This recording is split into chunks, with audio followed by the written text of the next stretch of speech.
வணக்கம். இன்றைய முக்கிய செய்திகள். ஆருத்ரா தரிசனத்தை முன்னிட்டு கடலூர் மாவட்டத்திற்கு வருகின்ற ஜனவரி 3ஆம் தேதி உள்ளூர் விடுமுறை அறிவிக்கப்பட்டுள்ளது. சேலத்தில் வருகின்ற 29ஆம் தேதி பாமக பொதுக்குழு கூட்டம் திட்டமிட்டபடி நடைபெறும் என்று தெரிவிக்கப்பட்டுள்ளது.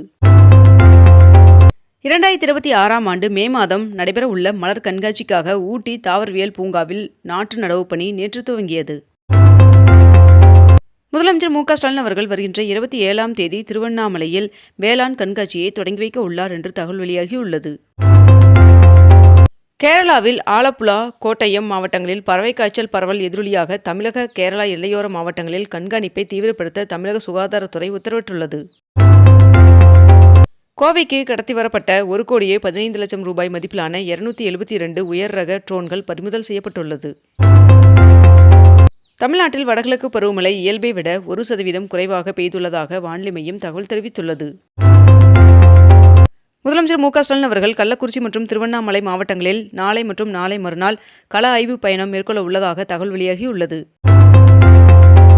சிதம்பரம் நடராஜ சுவாமி கோவிலில் ஆருத்ரா தரிசன விழா கொடியேற்றத்துடன் தொடங்கியது.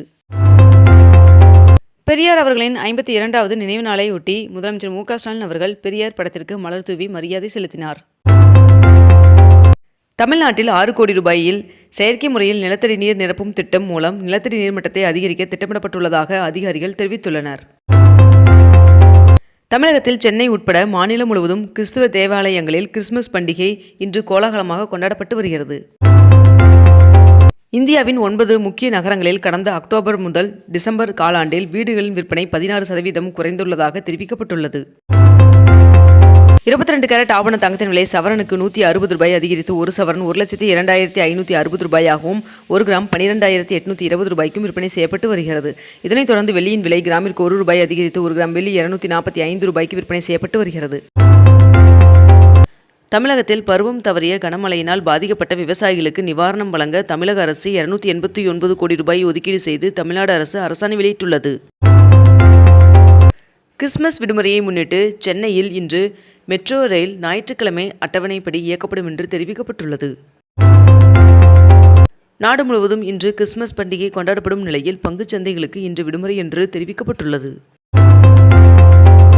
கன்னியாகுமரியில் கிறிஸ்துமஸ் மற்றும் புத்தாண்டு கொண்டாட்டங்களை முன்னிட்டு 1500 போலீசார் பாதுகாப்பு பணியில் ஈடுபடுத்தப்பட்டு உள்ளனர். விருதுநகர் மாவட்டத்தில் டிசம்பர் 27 மற்றும் 28 ஆகிய தேதிகளில் நீர்ப்பறவைகள் கணக்கெடுக்கும் பணி 28 இடங்களில் நடைபெற உள்ளதாக தெரிவிக்கப்பட்டுள்ளது.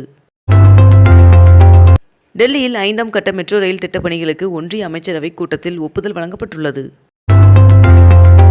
தமிழ்நாடு உட்பட 11 மாநிலங்களில் யூனியன் பிரதேசங்களிலும் 3,68,00,000 வாக்காளர்கள் நீக்கப்பட்டுள்ளதாக தகவல் வெளியாகியுள்ளது. 7 IAS அதிகாரிகளுக்கு தலைமை செயலாளர் அந்தஸ்தில் பதவி உயர்வு வழங்கி தமிழக அரசு உத்தரவிட்டுள்ளது. ICCயின் T20 பந்து வீச்சாளர்களுக்கான தரவரிசையில் இந்திய வீராங்கனை தீப்தி சர்மா அவர்கள் முதல் முறையாக முதலிடம் பிடித்துள்ளார். ராஜஸ்தானி அசோசியேஷன் தமிழ்நாடு சார்பில் தமிழக அரசின் முன்னாள் தலைமை செயலாளர் சிவ்தாஸ் மீனா அவர்களுக்கு ராஜஸ்தான் ஸ்ரீ விருது வழங்கப்பட்டது. சென்னை பெசன்ட் நகர் கடற்கரையில் நடைபெற்று வரும் மதிய உணவு திருவிழா வருகின்ற டிசம்பர் 28ஆம் தேதி வரை நீட்டிக்கப்பட்டுள்ளது. 34 கோடி ரூபாய் மதிப்பிலான 20 அதிநவீன குளிர்சாதன சொகுசு பேருந்துகளின் சேவையை முதலமைச்சர் மு.க. ஸ்டாலின் அவர்கள் தொடங்கி வைத்தார். தமிழகத்தை சேர்ந்த 2 அடல் அறக்கட்டளை விருது பெற்றுள்ளனர். 16வது உலக தமிழ் தொழிலதிபர்கள் மாநாடு மதுரையில் வருகின்ற ஜனவரி 8ஆம் தேதி தொடங்கி 4 நாட்கள் நடைபெற உள்ளதாக தகவல் வெளியாகியுள்ளது. 74 கோடி ரூபாயில் சென்னை மாநகராட்சியின் புதிய மன்ற கூட்டம் அமைப்பதற்கு முதலமைச்சர் மு.க. ஸ்டாலின் அவர்கள் அடிக்கல் நாட்டினார். பாளையங்கோட்டையை அடுத்த ரிட்டியர் மலைப்பகுதியில் அமைக்கப்பட்டுள்ள அருங்காட்சியகத்தில் முதல் நாளில் 1700 பேர் பார்வையிட்டனர் என்று தெரிவிக்கப்பட்டுள்ளது. செங்கம் அருகே ஜவ்வாது மலை வழியாக மலை கிராம மக்களுக்கு 123 கோடி ரூபாய் செலவில் சாலை விரிவுபடுத்தும் பணியை அமைச்சர் ஏவா வேலு அவர்கள் தொடங்கி வைத்தார். சென்னை கொளத்தூர் வண்ண மீன் வர்த்தக மையத்தில் வண்ண மீன் வர்த்தக திருவிழா வருகின்ற 27 மற்றும் 28 என்ற 2 நாட்கள் நடைபெற உள்ளதாக சென்னை மாவட்ட ஆட்சியர் தெரிவித்துள்ளார்.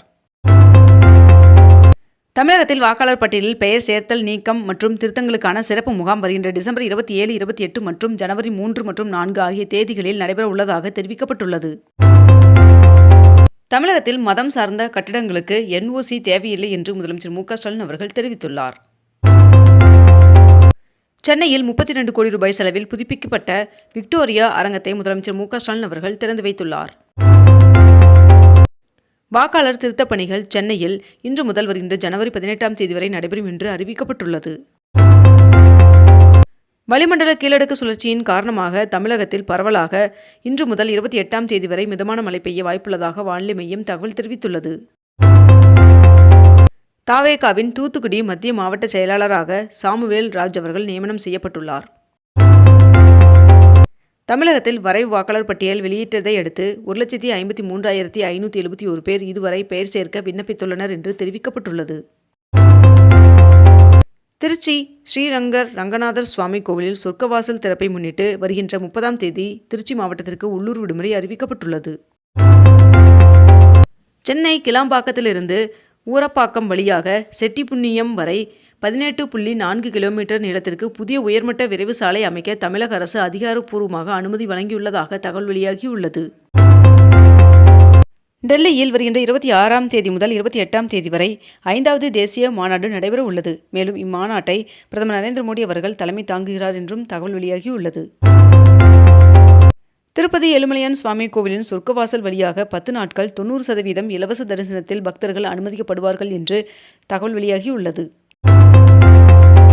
புதுச்சேரியில் மாற்றுத்திறனாளிகளுக்கான உதவித்தொகை 4,700 ரூபாயிலிருந்து 5,700 ரூபாயாக உயர்த்தி வழங்கப்படும் என்று புதுச்சேரி முதலமைச்சர் ரங்கசாமி அவர்கள் அறிவித்துள்ளார்.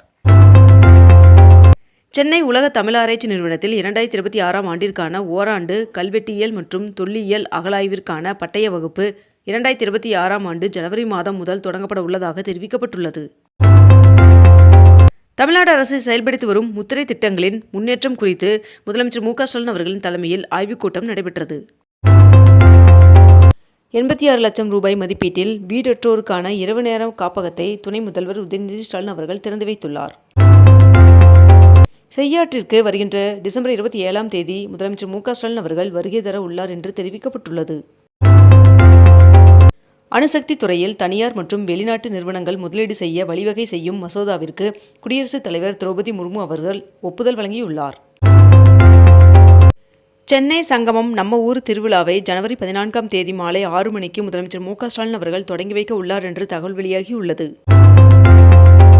வருகின்ற 2026ஆம் ஆண்டில் 10 செயற்கைக்கோள்கள் விண்ணில் செலுத்தப்பட உள்ளது என்று இஸ்ரோ தலைவர் நாராயணன் அவர்கள் தெரிவித்துள்ளார். இத்துடன் இன்றைய தலைப்புச் செய்திகள் நிறைவடைகின்றன. மேலும் இதுபோன்ற அண்மை தகவல்களை உடனுக்குடன் தெரிந்து கொள்ள அக்னிபூ சேனலை சப்ஸ்கிரைப் செய்து கொண்டு தொடர்ந்து இணைந்திருங்கள். நன்றி, வணக்கம்.